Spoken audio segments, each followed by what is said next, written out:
The first thing to notice here is that trusting others to provide us with services is basic to social living.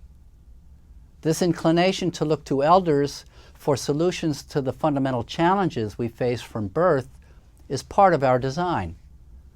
We are born to depend on others and to trust them with our welfare in a kind of unconscious, natural covenant or social contract in which we give others power over our bodies and daily decisions with the expectation that they will provide for us with care, integrity, and competence.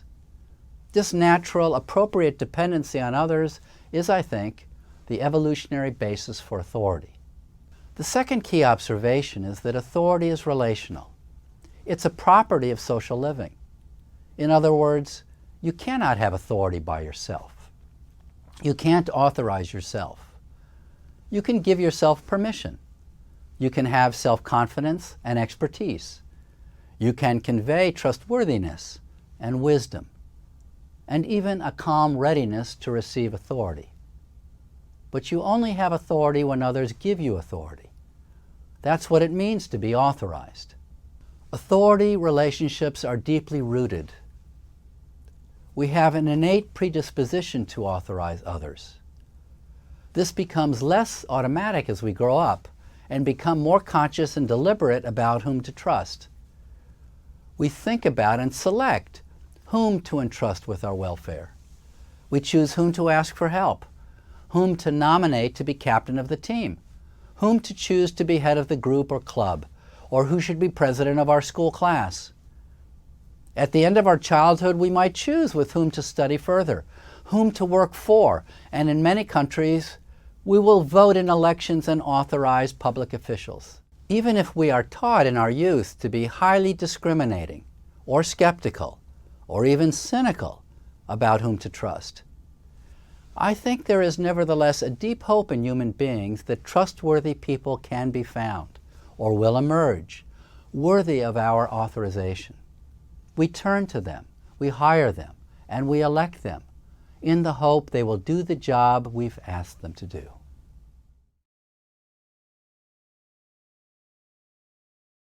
In defining authority, we've suggested that it takes the form of a basic social contract. When we entrust people with power over decisions and resources, we expect them to perform services. We authorize people for a reason. And generally, the more significant the services, the more significant the power and the trust.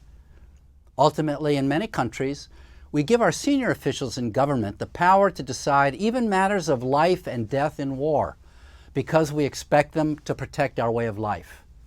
As we've suggested, this belief has deep evolutionary roots. Our capacity to form authority relationships lies at the base of our social structures, from the family to the nation. Whether we are speaking of the president of a country or company, a hospital administrator, or the head of an advocacy organization, a middle manager, a line supervisor, or a parent, the services of an authority figure have fundamental commonalities. We generally authorize people to provide in varying degrees three essential services: direction, protection, and order. Just as elders in a hunter and gatherer society are expected to set the direction for the group when they travel for food, people in authority in modern life are expected to know where we are going. They provide direction, setting our goals, and strategies for the way forward. Just as elders are dependent upon to coordinate group protection, people in authority today are expected to make sure that we can beat the competition, survive external attack, keep our defensive technology up to speed, and make valuable alliances. Elders in a hunter and gatherer society also maintain order. They provide orientation and structure to the way camp is laid out, restore peace when a fight erupts, and maintain cultural norms. People in authority today are also expected to ensure order in our lives and work by maintaining the structures, processes, and reporting relationships that orient us in our roles, by resolving our conflicts, and by reinforcing the cultural norms that inform and guide us. So every authority relationship will, to some degree, provide direction, protection, and order.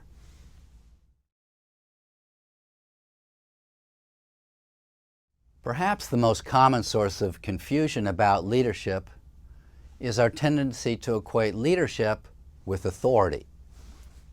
We equate leadership with high positions of power, with all the tools that come with authority, and with the ability to gain those tools. You can see this in our everyday language and in most television programs and newspaper articles. We refer to the leaders of the company, the Congress, the country, the project, the school, or the city, when we are really referring to people in top positions of authority. Journalists and scholars then study and write about presidents and CEOs to understand how they wielded power and influence and the skills and talents that enable them to rise to those positions, as if they were writing about leadership and not just authority. They might be, but not necessarily. So when we think about leadership here, it's natural to assume that we are referring to people in positions of authority. But we are not making that assumption here because we think that assumption has big costs. Thinking of leadership and authority as if they were the same thing clouds our thinking and blurs key aspects of both. It gives us a restricted idea of what leadership is, who can exercise it, and the nature and practices of authority itself. From the entry-level job of distributing the mail throughout an office building to being the CEO of a company, every job description says, "We entrust you with power to get a job done." Every job description sets out a formal authorization.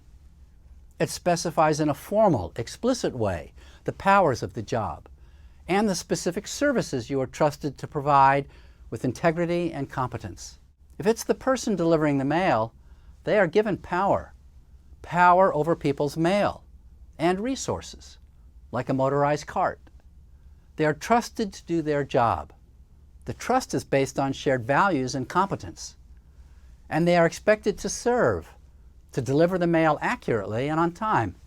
If they start to open people's mail, or take it, or lose it, violating the trust they've been given, they lose their authority, their job. Moreover, nearly every job description gives you a reporting relationship. Someone senior to you who is authorized by the organization to check and to guide your work. They play a key role evaluating how well you're doing and if you should get reauthorized to stay in your job or get promoted to another. Supervisory authority relationships go all the way to the top of organizations because CEOs usually report to boards of directors who check their work too for shared values and competence. And boards in turn are formally authorized by governments and their legal systems that supervise, sometimes too tightly, sometimes too loosely, the company's values and competence. It comes full circle because governments and their legal systems are authorized by constitutions, legislative mandates, rules, traditions, and most importantly, citizens, who entrust government officials with power to perform a wide array of services, including the regulation and oversight of commerce. In other words, an organization is a system of formal authorizations, from top to bottom and from side to side, living in a larger society of authorizations.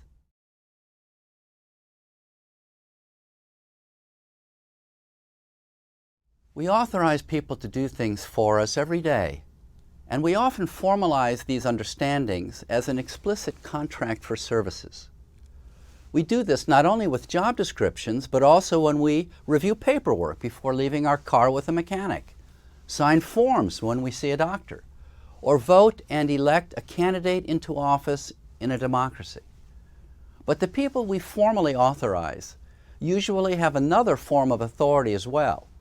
We call it informal authority in this course. When people have informal authority in our lives, we look to them with broader admiration and respect, beyond the specific trust we place in them to get a job done. And that gives them more power. They can speak to a broader set of issues, and people will listen. Sometimes the informal authority we bestow takes extraordinary proportions when people gain charismatic and moral authority in our eyes. Mohandas Gandhi and Dr. Martin Luther King Jr. were wonderful examples. Both men had tiny organizations for which they had a little bit of formal authority, but nearly all of their power came from the informal authority millions of people over time gave them. They each decided not to exchange it for greater formal authority, and they declined taking high political or organizational office. Instead, they saw advantages to leading without formal authority. In our own everyday lives, many of our authorizations remain entirely informal. We look to people to represent a point of view, champion a cause, give us advice, or even bless us religiously, often without ever formalizing the arrangement. So having informal authority alone can be very powerful. On the other hand, if you are an authority figure, it can be difficult to accomplish what you set out to do without also having informal authority. Most people with formal authority rely on having some measure of informal authority. They have the formal authority made explicit in their job description and the powers that come with it, but they also depend on the informal authority they get from their colleagues, senior, lateral, and junior, who trust, respect, admire, or even just like them.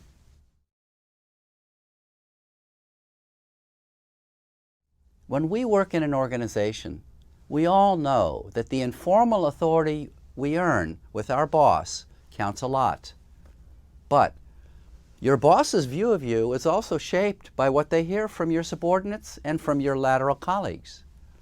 If your boss hears that you've gained the respect and admiration of subordinates and colleagues, that counts in their evaluation of your capacity. People especially underestimate the power of subordinates, but they do so at their peril. The informal authority that subordinates give you is enormously valuable. Their respect, trust, and admiration is often crucial to any manager. Senior military officers know, for example, that they need the respect and trust of their troops to get a tough job well done. The formal authority that comes with their rank really isn't enough. The same is true with lateral colleagues, whose collaboration is so often needed. So while formal authority brings with it the considerable and fairly consistent powers of an office, enduring success in this office usually turns on a person's informal authority. In fact, informal authority also comes with a subtle yet quite substantial power, the power to extend one's reach beyond the limits of the job description. Often, the real go-to person in an organization, the person you seek if you really want to get something done, has a lot more power than her title would suggest because she's gained so much trust and respect. And over time, as people gain more and more informal authority, that trust and respect can turn into greater formal authority as they get promoted to take on more assignments and responsibilities. Even though the powers and influence that come with formal and informal authority relationships may be very different, in both cases the relationship itself has the same format.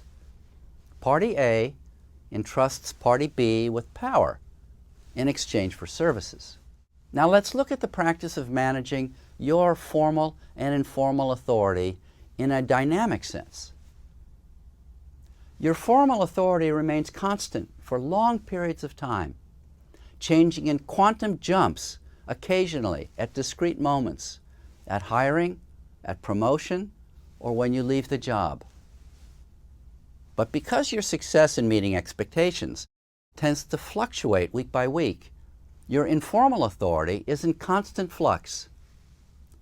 So in practice, you need to track how your informal authority goes up and down over time, how your credibility, respect, approval, and admiration change in people's eyes.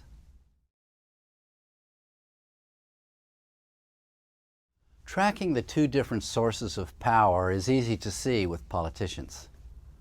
Before her election campaign, a candidate will focus on increasing her informal authority, the respect, admiration, and trust of her constituents. Her hope is that the accumulation of informal authority will serve as the basis for then gaining the formal authority of office. She wants to convert the respect and admiration she has accrued during the campaign into enough votes on election day. Election campaigns are all about getting enough informal authority to win. But the value of informal authority doesn't end once she wins and takes office. She still has to monitor her informal authority. Her popularity with her constituents is still a critical source of her power. It will determine not only her prospects for re-election, but also her ability to influence fellow officials while still in office. She needs the informal authority of her colleagues because she needs their respect, trust, and admiration. And they observe how much respect and credibility she has back home to gauge how seriously to take her. Now think about how an elected official's authority might change over time in a dynamic sense. Her formal authorities are unlikely to change during her term in office. Unless there is a change in the country's constitution or legislative powers, her powers to deliberate with colleagues, to speak and to vote will not change as long as she holds that office. In the same way, the formal powers of the President of the United States rarely change during a 4-year term. They are set by the Constitution, and only rarely do the courts or the Congress enlarge or limit the powers of the President. But the President's real power to govern fluctuates weekly as his informal authority, his approval rating, his professional respect, and his moral standing waxes and wanes. His real influence is largely a product of his informal authority. And that's why presidents and other elected officials pay such close attention to the trends in the polls each week. Their real power to govern depends on the changing strength of the informal authority people are willing to give them. Again, formal and informal authority each comes with its own set of powers. Powers that are often at their most effective when used together as complementary forms of influence. It is important to remember, though, that whatever powers of authority you have is only because other people have conferred them upon you. In doing so, these people have consciously or unconsciously signed a social contract and put their trust in you to serve.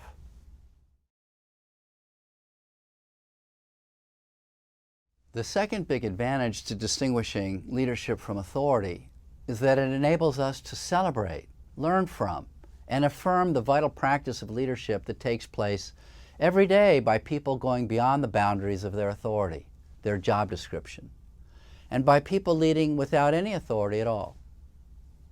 The idea that one could lead without authority is also quite counterintuitive. Of course, there are disadvantages to leading beyond your authority, when nobody has asked you to go beyond your job description, or to leading without authority, when you are nobody's go-to person. But not only is it possible to lead beyond and without authority, often there are advantages to leading in this way, from below or outside. Advantages we only recognize once we have these new categories and can see and analyze differences between leading with, beyond, and without authority. One reason this is so important is that many people spend years of their lives waiting to get to an authority position, thinking that when they get to that position, they can finally start to lead. The word leader is so bonded to the word authority for them that they waste years of leadership opportunity waiting first for that promotion or election to a senior authority position. They don't realize that many people find ways to lead laterally and upwards beyond their authority, and even into communities where they have no authority whatsoever. Indeed, one of the major sources of the success and adaptability of American society is a culture that encourages people to lead without waiting. One of my colleagues, Richard Haas, wrote a wonderful book years ago called The Power to Persuade, based on the work of our colleague and friend Richard Neustadt, who wrote the classic Presidential Power and founded Harvard's Kennedy School, where I teach. In The Power to Persuade, Richard Haas analyzes leadership beyond one's authority by analyzing leadership in all four compass headings: upward, north, with your superiors; laterally, east and west, across silos and into other organizations; as well as south, inside the organization where you do have clear authority. One of the most recognizable examples of this is the work of Dr. Martin Luther King Jr., whose leadership was largely directed outside his sphere of authority, upward into the White House and wider political system, and laterally across a wide cross-section of American communities. The communities whose values he wanted most to influence were those communities with whom he had neither formal nor moral authority. Those who disliked him, sharply disagreed with him, or cared little for what he stood for. King succeeded in calling those of us who felt that way to examine and narrow the gap between the values we said we stood for, freedom and equality, and the way we lived. And that gave political authorities latitude to take action and narrow the gap too. So when we begin to distinguish leadership from authority, we can begin to examine how somebody can provide leadership beyond their authority or without any authority. We can honor and capture the lessons of heroic people, many of them unsung heroes, who lead every day just because they care.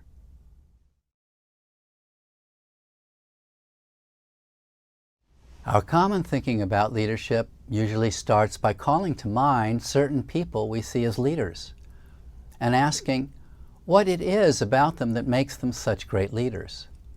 What qualities do these people have? And how have they used them to gain and exercise power? Given this familiar starting point, it might seem most natural to begin a course on leadership by talking about the special personal abilities that enable someone to lead, or the way someone gains a following and wields power.